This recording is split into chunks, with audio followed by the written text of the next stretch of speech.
ಎಲ್ಲ ಆತ್ಮೀಯರಿಗೂ ನಮಸ್ತೆ. ಈ ಬೆಂಗಳೂರಲ್ಲಿ ಎಲ್ಲಿ ನೋಡಿದ್ರೂ ನೋ ಪಾರ್ಕಿಂಗ್ ಬೋರ್ಡ್ಗಳು. ಪಬ್ಲಿಕ್ ಟಾಯ್ಲೆಟ್ ಎಲ್ಲೆಲ್ಲಿರುತ್ತೋ ಅಂಥ ಜಾಗದಲ್ಲೇ ನೋ ಪಾರ್ಕಿಂಗ್ ಬೋರ್ಡ್ಗಳಿರ್ತವೆ. ಎಲ್ಲೂ ಗಾಡಿ ನಿಲ್ಸೋಕ್ಕೆ ಜಾಗ ಇರಲ್ಲ.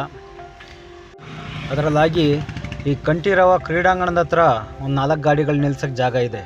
ಇದೊಂದು ಜಾಗ ಬಿಟ್ಟರೆ ಬೇರೆ ಇನ್ನೆಲ್ಲಿ ನೋಡಿದ್ರೂ ನೋ ಪಾರ್ಕಿಂಗ್ ಬೋರ್ಡ್ಗಳೇ.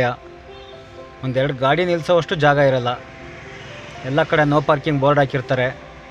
ಪಬ್ಲಿಕ್ ಟಾಯ್ಲೆಟ್ಗೆ ಹೋಗಿ ಬರೋ ಅಷ್ಟೊತ್ತಿಗೆ ಫೋಟೋ ತೆಗೆದು ಫೈನ್ ಹಾಕ್ತಾರೆ. ನೋಡಿ, ಇದು ಇಸ್ಕಾನ್ ದೇವಸ್ಥಾನದ ಎದುರುಗಡೆ ವೆಸ್ಟ್ ಆಫ್ ಕಾಲ್ ರೋಡು. ಈ ರೋಡಲ್ಲಂತೂ ಎಲ್ಲಿ ನೋಡಿದ್ರೂ ನೋ ಪಾರ್ಕಿಂಗ್ ಬೋರ್ಡ್ಗಳೇ. ಒಂದು 4 ಗಾಡಿ ನಿಲ್ಲಿಸೋವಷ್ಟು ಜಾಗ ಇಲ್ಲ. ಈಗಾದರೆ ಸ್ವಚ್ಛ ಭಾರತ್ ಅಭಿಯಾನಕ್ಕೆ ಹೆಂಗೆ ಸಪೋರ್ಟ್ ಮಾಡೋದು ನೋಡಿ. 4-5 ಕಿಲೋಮೀಟ್ರಿಗೆ ಒಂದೊಂದು ಪಬ್ಲಿಕ್ ಟಾಯ್ಲೆಟ್ ಇರ್ತವೆ. ಅದ್ರ ಮುಂದೆ ನೋ ಪಾರ್ಕಿಂಗ್ ಬೋರ್ಡು. ಇಲ್ಲಿ ಇಂದಿರಾ ಕ್ಯಾಂಟೀನ್ ಇದೆ ವೆಸ್ಟ್ ಆಫ್ ಕಾಲ್ ರೋಡಲ್ಲಿ. ಇಸ್ಕಾನ್ ದೇವಸ್ಥಾನದ ಎದುರುಗಡೆ ಇಂದಿರಾ ಕ್ಯಾಂಟೀನ್ ಹತ್ರ ಒಂದು 4 ಗಾಡಿ ನಿಲ್ಸೋಕ್ಕೂ ಜಾಗ ಇಲ್ಲ. ನೋ ಪಾರ್ಕಿಂಗ್ ಬೋರ್ಡ್ಗಳು ನೋಡಿ. ಒಂದೊಂದು ಕಿಲೋಮೀಟ್ರ್ವರೆಗೂ ನೋ ಪಾರ್ಕಿಂಗ್ ಬೋರ್ಡ್ಗಳಿರುತ್ತೆ. ಗಾಡಿ ಎಲ್ಲೋ 1 ಕಿಲೋಮೀಟ್ರ್ 2 ಕಿಲೋಮೀಟ್ರ್ ಹಿಂದೆ ತಗೊಂಡು ನಿಲ್ಲಿಸ್ಬಿಟ್ಟು ಪಬ್ಲಿಕ್ ಟಾಯ್ಲೆಟಿಗೆ ಹೋಗಬೇಕು.